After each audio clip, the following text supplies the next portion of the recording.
এইদিকে দেখো গাছগুলো, এই গাছগুলো গীতাদির বাড়ি থেকে নিয়ে এসেছি। এই দেখো একটা ফুলও ফুটেছে, এই দেখো একটা ফুল ফুটেছে, এই যে এগুলো গীতাদির বাড়ি থেকে নিয়ে এসে পুঁতে দিয়েছিলাম। আর দেখো আজকে ফুলও ফুটেছে, এগুলো তো হয়নি, একটা ফুল ফুটেছে। আর এইদিকে নয়নতারা ফুলগুলোও বেশ কিছু ফুটেছে। বারান্দাটা ধোবো, ওই দিকে দেখো কতগুলো ফুল ফুটে রয়েছে। তো বারান্দাটা আজকে ধুয়ে দেবো, কারণ 3-4 দিন তো ধোয়া হয়নি, সেই সোমবার থেকে ধোয়া হয় না, তো আজকে একটু ধুয়ে দেবো। তো চলো এখন একটু ওই ঘরে যাই।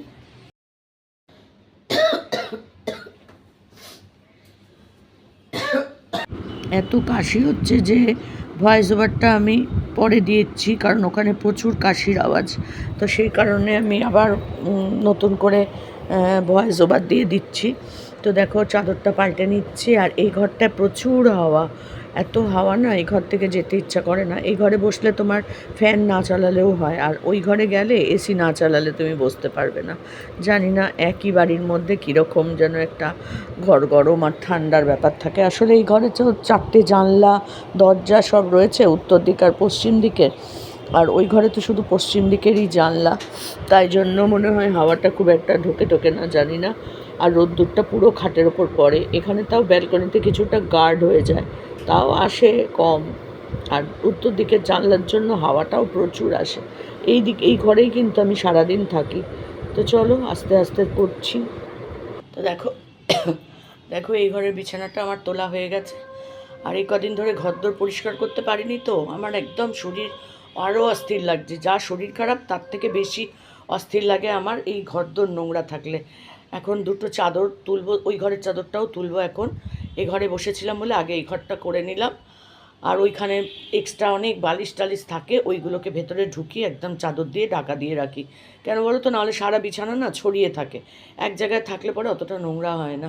আর আজকে প্রচণ্ড হাওয়া দিচ্ছে বাইরে, এদিকের জানলাটাও খুলে রেখেছি, ওইটা শুধু খুলিনি কারণ দৌড়ে উঠে গিয়ে বন্ধ করতে খুব অসুবিধা হয়, ওই জন্য আর করিনি। আর আজকে আর মানে এখনও পর্যন্ত রোদ্দুরটা সেইভাবে তাপ নেই, কিন্তু গরম প্রচণ্ড। তো চলো একবার বাইরেটা তোমাদের দেখাই। রোদ্দুর আছে, এই দেখো রোদ্দুর, এই দেখো অলরেডি আমার বারান্দায় আসা শুরুও করে দিয়েছে, এই যে সরু করে রোদ্দুরের পড়েছে। তো এবার এই ঘরে চলে এলাম। গলার আওয়াজটা খুবই খারাপ হবে মাঝে মধ্যে ভালো হবে, কিছু মনে করো না। তো এই ঘরে এসেছি, আর যখন ঘুম থেকে নেমেছিলাম তখনই আমি জানলাটা খুলে দিয়ে নেমেছিলাম। তো পরে এসে যখন চাদর পাল্টাবো তখন বন্ধ করে দেব, এই জন্য মানে খুলে রেখেই আমি নেমেছিলাম। আর এই ঘরে আর পিঙ্ক চাদর পাতলাম না, কারণ পিঙ্ক দেখতে দেখতে আমার চোখ একদম পিঙ্কি হয়ে গেছে, তো সেই জন্য একটু নীল রঙের চাদরটা পাচ্ছি।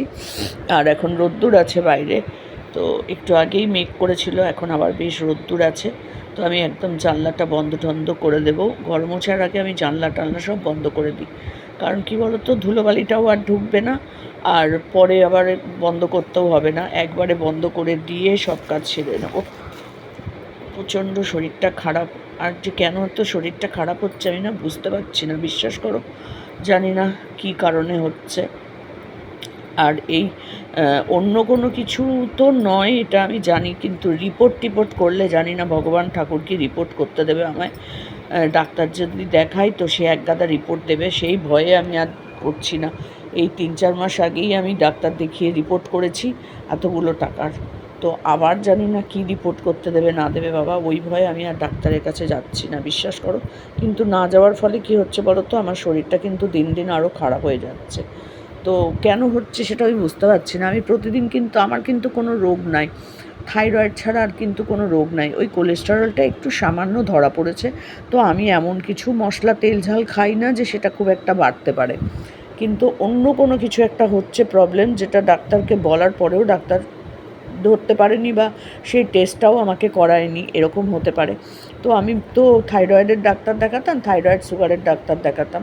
তো এইবারে আমি ভাবছি এত হাত পা যন্ত্রণা, তো হাতে পায়ে অসহ্য যন্ত্রণা, তো তাই জন্য ভাবছি যে আমি একটা হাড়ের ডাক্তার দেখাবো, তো বা নিউরো ডাক্তার দেখাবো।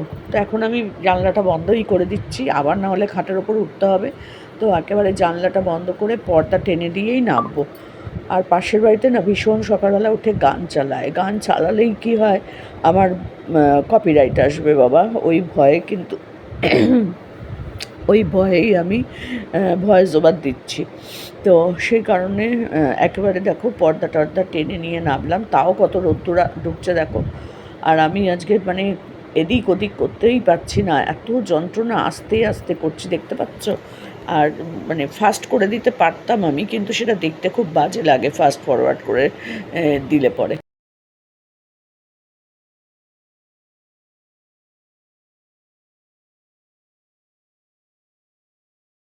তো বিছানার চাদর যেমন পাল্টালাম, সেরকম বালিশের ওয়ারগুলোও পাল্টে দিলাম। পাল্টে একদম পর্দা টর্দা দিয়ে সুন্দর করে ঘরটা একদম শান্ত শিষ্ট করে দিলাম। কারণ এইরকম মানে পরিষ্কার থাকলে না মনটাও ভালো থাকে, শরীরটাও ভালো লাগে। তো দেখো পরিষ্কার পরিচ্ছন্ন ঘর আমার। একটু করে করে বসে পড়ছি জানো।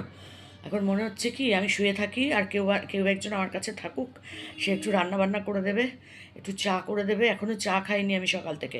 থাইরয়েডের ওষুধ খাওয়ার পর 1 ঘন্টা তো কিছু খাওয়া যায় না। ওই 1 ঘন্টার মধ্যে আমি ঘরের বিছানার চাদর টাদরগুলো পরিষ্কার করে নিলাম, বালিশের ওয়ার পাল্টে নিলাম। আজকে ঘর মোছা থেকে আরম্ভ করে সমস্তটা করতে হবে। তবে কাচবো না, কাচার মতো ক্ষমতা আমার নেই, এই বসে বসে না কাচতে পারছি না গো। কারণ ওয়াশিং মেশিন সত্যি খুব খুব দরকার। এখন বুঝতে পারছি সত্যি মানুষও আস্তে আস্তে মেশিনের মানে মেশিনের সাহায্য ছাড়া মনে হয় না আর বেশি দিন কিছু করতে পারবে কেউ। তো চলো, আমি পারছি না একটা ওয়াশিং মেশিন, কত দাম, তাও ভালোই দাম আছে। তো দেখি চেষ্টা চরিত্র করে। আর তোমরা যদি আমাকে একটু ভিউজটা দাও তাহলে তো কিনতে আমার কষ্ট হবে না।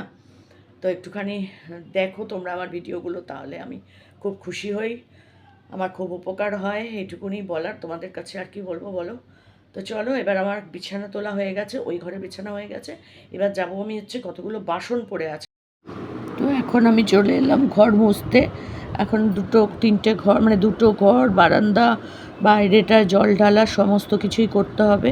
কারণ এই নোংরার মধ্যে সত্যিই থাকতে পারি না আমি একদম। আর এই ঘরটায় না আমরা বসে খেতাম, তো মেঝেতে তো তেল টেল পড়তো, সেটা খুব মানে চিটচিট করে আমার পায়ের তলায়। আর আমি একা যখন থাকি, আমি তো খাটে বসে এই ইয়েতে বসে খাই, ডাইনিং টেবিলে বসে, তো মেঝেতে কিছু পড়ে টরে না। তো এখানে এত 7-8 দিন ধরে ওরা ছিল, আমরা দুবেলাই মেঝেতে বসে খেতাম। আর এই ঘরে এসি চালিয়ে সুন্দর করে মেঝেতে বসে খেতাম, যা গরম, বারান্দায় বসে খাওয়া যায় না। আর আমি তো ভিডিও করার জন্য ফ্যান বন্ধ করেও গরমের মধ্যে বসে খাই। তো আমার মতন তো আর সবাই না বলো। তো যাই হোক, আর ওইখানে বসে খাওয়ার জন্য না মেঝেটা কেমন যেন আমার চিটচিট চিটচিট করছে। মানে ওই তেল পড়েছে না, একটু আধটু তো তেল টেল পড়েছে খাওয়ার থালা থেকে, বাটি থেকে, কড়া থেকে তো পড়েই, সেটা তো কোনো কথা নয়। কিন্তু এবার আমি আজকে একটু এর মধ্যে ফিনাইল দিয়েছি, তার মধ্যে আবার একটু সার্ফও দিয়ে নিয়েছি। তো সেটা দিয়ে ঘরটাকে আজকে ভালো করে মুছছি, সব ঘরই তাই মুছবো। এই ঘর মুছবো, জল পাল্টাবো, আবার ওই ঘর মুছবো, জল পাল্টাবো, এই আমার কাজ। দেখো মেঝেটা আমি কিভাবে মুছছি, বারবার করে এই জায়গাগুলো ঘষছি, কারণ এখানে বসেই আমরা খেতাম। তো আমি যতবার পা দিচ্ছি না কালকে থেকে এসে, তখনই দেখছি আমার পার তলা চিটচিট চিটচিট করছে। জানি না কেন, এটা আমার বোধহয় ছুচিবাই বোধহয়, তাই জন্য মনে হয় এরকম হচ্ছে, জানি না আমি সেটা। তো যাই হোক, ওরকম হচ্ছে। আমি তার জন্য দিয়ে নিলাম একটু ভালো করে সার্ফ আর ফিনাইল দিয়ে মুছে নিচ্ছি, বারবার করে জল দিয়ে। দুবার দেখো মোছা হয়ে গেল, কিন্তু জায়গাটা অনেকবার করে মুছেছি। এই ঘরটাই শুধু, অন্য ঘরে না। ব্যাস আমি লাইটটা নিভিয়ে দিলাম, দিয়ে এবার ওই ঘরে চলে যাব, ওই ঘরটা মুছতে। তারপরেই এত বড় বারান্দাটা মুছতে হবে। ডাইনিংটা আমার অনেকটাই বড় জানো তো। তো লাইটটা নিভিয়ে দিলাম, কারণ ফ্যানটা চলছে, মুছে শুকিয়ে গেলে ফ্যানটা অফ করে দেবো। এবার চলে যাচ্ছি বারান্দাটায়, ব্যালকনি, এই সরি ডাইনিংটা মুছতে। তো জল পাল্টে নিলাম যথারীতি, আবার ফিনাইল আর সার্ফ দিয়ে নিলাম। আর সকালবেলা পুরো ভালো করে ঝাড় দিয়ে দিয়েছিলাম, ঝাড় দিয়ে ময়লা বাইরে বার করে দিয়েছিলাম। দিয়ে দেখো এখানগুলো ভালো করে মুছে নিচ্ছি। আর পার তলায় না কিরকির করতে থাকে, আর এই দরজার তলা দিয়ে না হাওয়াতে নোংরা ঢোকে, ধুলোটা পুরো ঢুকে যায় তলা দিয়ে, জানো তো। তো আমার বারান্দা ধোয়া, ঘর মোছা সব কমপ্লিট। এই দেখো ডান্ডা ধুয়ে দিয়ে দিয়েছি, যতক্ষণে শুকোবে ততক্ষণ এটা শুকোতে, হাওয়াতেও শুকিয়ে যাবে। রোদ্দুর আজকে সেরকম নেই, অতটা রোদ্দুর নেই, মাঝে মধ্যে হচ্ছে, মাঝে মধ্যে বৃষ্টি হচ্ছে। তো এগুলো বাইরেই দিয়ে রেখেছি, আস্তে আস্তে শুকিয়ে যাবে সারাদিনে। আর ঘর দোরও সব মোছা পরিষ্কার হয়ে গেছে আমার একদম। এখন যাব স্নান করতে, দেখো সব মোছা পরিষ্কার। তো দেখো আমার রান্নাঘর সমস্তভাবে পরিষ্কার করা হয়ে গেছে, একদম নিট অ্যান্ড ক্লিন রান্নাঘর। এই কদিন ধরে ইয়েরা ছিল তো, ননদরা, রান্নাবান্না হয়েছে, তেল ঠেল পড়েছে, আর পায়ের তলায় না চিটচিট করছিল একদম। আর ওরা থাকতে তো আর ভালো করে পরিষ্কার করতে পারিনি, তারপর চলে গেলাম। তো আজকে এসে যা যা ঘরের ছিল মোটামুটি সবই পরিষ্কার পরিচ্ছন্ন করেছি, শুধু কাচাকুচি বাদে। কাচাকুচিটা করতে পারবো না গো। তো দেখো এই যে রান্নাঘরের মেঝে এখনও ভিজে, এখনও পরিষ্কার হয়নি, আর বাইরে তো পুরো অন্ধকার, তাই জন্য লাইট জ্বেলে থাকতে হচ্ছে ঘরের মধ্যে। তো এখনও ভিজে মেঝেটা। তো সব কিছু করে এখন আমি যাব স্নান করতে, তারপরে আবার আসছি। আকাশের কালারটা পুরো কালো হয়ে গেছে, একদম কালো। আর ওই দিকে দেখো আবার বৃষ্টি নামছে, আবার আবার একটুখানি থেমেছে, আবার বৃষ্টি নামতে শুরু করে দিল। এইভাবে হয় বলো? একটু বেরোবো ভাবলাম, তো সে বেরোনোর আমার কোনো উপায় নেই। দেখো আকাশটা, এইরকম আকাশটা নিয়ে আমি কি বেরোবো বলো তো? কিন্তু না বেরোলেই নয়, জানো, আমি কিচ্ছু করতে পারছি না এই অবস্থার মধ্যে। দেখো কি অবস্থা, দেখো পুরো কালো কালো আর কালো। বর্ষাকাল আমার একদম ভালো লাগে না এই জন্য। এই যে আমার 3টে নাইটি, এই কখন শুকোবে আমি জানি না, এ মনে হয় 3 দিন লাগবে শুকোতে। এইরকম যদি আকাশ থাকে আর এইরকম যদি বৃষ্টি হয়, তাহলে এই নাইটি 3 দিন ঘরের মধ্যে দড়ি টাঙাতে হবে, আর কোনো উপায় নেই আমার। আমি আবার এই যে এইগুলোকে রোদ্দুরে দিলাম, তো এই দেখো ঝমঝমিয়ে বৃষ্টি, এই দেখো কীরকম বৃষ্টি হচ্ছে দেখো। আর আকাশটা দেখো পুরো কালো হয়ে গেছে, পুরো চারপাশ একদম কালো মেঘে ঢাকা, এই দেখো। আর এই দেখো কিরম জোর বৃষ্টি।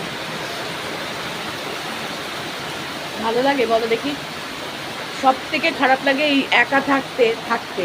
এই যে যখন এই বৃষ্টিটা হয়, তখন যদি একজন আমার সাথে অন্তত থাকে। আর ওই দেখো স্বামী স্ত্রী দুজনে মিলে ছাদে ভিজছে, দাঁড়াও জুম করে দেখাই একটু।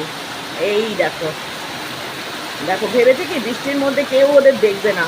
ওই সারাদিন কিচ্ছু খাইনি জানো তো, রাত্রিবেলা মনে হলো যেন একটুখানি ভাত খাই ভাত খাই। তো ওই যে একটু গোবিন্দভোগ চালের ভাত বসিয়ে দিয়েছি, আর এদিকে আলু সেদ্ধ করেছিলাম, পেঁয়াজ শুকনো লঙ্কা ভাজছি, ভেজে এর মধ্যে আলুটা দিয়ে সুন্দর করে একটু ভেজে নিয়ে মেখে নেব। আমার এটা খেতে ভীষণ ভালো লাগে, আমি জানি এটা সবারই ভালো লাগে। তো গরম গরম ভাত খাবো একটুখানি, আর এইখানে পেঁয়াজটা লাল লাল করে ভাজা হয়ে গেলে তার মধ্যে দিয়ে দেবো আলুগুলো। এই যে দেখো লাল লাল ভাজা হয়ে যাওয়ার পর দিয়ে দিয়েছি আলুগুলোও এর সাথে সাথে ভালো করে একটুখানি ভেজে ভেজে ভেজে ভেজে নেব। আর একদম গুঁড়ি গুঁড়ি করে মেখে নিচ্ছি, তারপর অবশ্য পরে একটু হাত দিয়ে মেখে নেব। তো যাই হোক, এইটাই আমি আজকে রাত্রিবেলার আমার খাবার, গরম গরম গোবিন্দভোগ চালের ভাত, আর তার সাথে হচ্ছে আলু আর পেঁয়াজ শুকনো লঙ্কা ভাজা। তো যদি তোমাদের ভালো লাগে ভিডিওটা, অবশ্যই আমার পাশে থেকো, সাথে থেকো। আর বিশেষ কিছু করতে পারছি না, বলতেও পারছি না, শরীরটা ভালো নেই অতটা। তো চলো ভিডিওটা এখানেই শেষ করে দিচ্ছি। আর পাশে থেকো, সাথে থেকো। যারা এখনও পর্যন্ত সাবস্ক্রাইব করোনি, প্লিজ একটু সাবস্ক্রাইব করে দিও। আর এই রকম গরম গরম খাবার ভালোই লাগে বৃষ্টির দিনেও একা একা খেতে। আর কি করব বলো, আমার কোনো কিছু করার নেই, যা পারি তাই করে খেয়ে নিই। পেটটা ভরা নিয়ে কথা, খাওয়ার জন্য তো বাঁচি না, আমি বেঁচে আছি বলে খাই। কি করব বলো, খেতেই হয় একটুখানি, তাই কোনো রকম যা পারি সেটুকুনি করেই খেয়ে নিই। তো তোমরা আমার পাশে থেকো, সাথে থেকো, তাহলেই আমি ভালো থাকবো, সুস্থ থাকবো অবশ্যই। তো এই যে আমার দেখো মোটামুটি হয়ে গেছে, এবার আমি বন্ধ করে দেব, দিয়ে ভাতটা বেড়ে নিয়ে খেতে বসে যাব। তো খাওয়াটা তোমাদেরকে আমি এই চ্যানেলে দেখাবো না, খাওয়াটা অবশ্যই আমি আমার বেঙ্গলি ব্লগ বাই সোমাতে দেখাবো। তোমরা অবশ্যই কিন্তু বেঙ্গলি ব্লগ বাই সোমা এই চ্যানেলটাও সাপোর্ট করো। যারা যারা এই চ্যানেলটা দেখো তারা অবশ্যই কিন্তু বেঙ্গলি ব্লগ বাই সোমা এই চ্যানেলটাও দেখো। ওখানে সব রকম ভিডিওই আমি দিই, তো সেখানে তোমাদের খারাপ লাগবে না, আশা করি ভালোই লাগবে। তো তোমরা ওখানে গিয়ে আমার খাবার ভিডিওটা দেখে নিও, অবশ্যই আমি খাবার ভিডিওটা ওখানে দেব। তো বেশি কথা ভালো করে বলতে পারছি না, পাশে থেকো, সাথে থেকো, সাবস্ক্রাইব করো, লাইক করো, কমেন্ট করো।